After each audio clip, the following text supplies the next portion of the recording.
আব্বু, হ্যাঁ বলো। গতকালকে সম্ভবত আগের দিন বুঝছো, হ্যাঁ। মসজিদে যখন জোহরের সালাত আদায় করতে গেলাম, তো তখন একটা বিষয় লক্ষ্য করলাম। তুমি কি সেটা লক্ষ্য করছিলা? না, আমি লক্ষ্য করি নাই। দেখলাম যখন আমরা ফরজ সালাতের জন্য দাঁড়ালাম, ইকামত শুরু হয়ে গেল, তখনও একজন ব্যক্তি সামনের কাতারেই সুন্নত আদায় করতেছিল। এবং এক রাকাত ফরজ সালাত শেষ হয়ে গেল, তারপরও সে সুন্নত আদায় করতেছিল, এবং সুন্নত আদায় শেষ করে তারপর সে দ্বিতীয় রাকাতে গিয়ে বুঝছো, আচ্ছা। সে হলো ফরজ আহ, নামাজে সামিল হলো। তো আল্লাহ রসুল সাল্লাহ সাল্লাম বুখারী শরীফের 666 নম্বর হাদিস যদি পড়া হয়, 63 নম্বর, সরি, 663 নম্বর হাদিস মেবি, হ্যাঁ।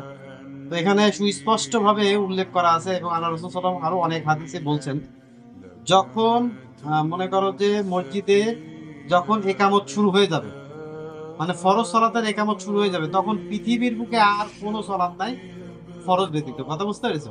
বুঝেছি। কিন্তু এটা আমাদের সমাজে আসলে মানুষগুলো জানে না, অধিকাংশ মানুষ জানে না, এবং আমাদের দেশের সমাজের অধিকাংশ আলেমগুলো মানুষদেরকে এই ব্যাপারে অবগত করে না। কথা বুঝতে পেরেছো?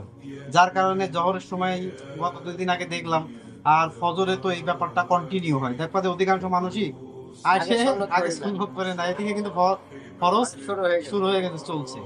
তো এটা ফজর হোক, জহর হোক, আসর হোক, কিংবা এশা মাগরিব যেটাই হোক না কেন, বুঝছো, হ্যাঁ।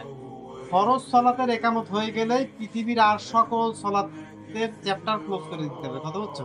বুঝেছি। তখন একমাত্র ফরজ সলাতে আদায় করতে হবে। হুম।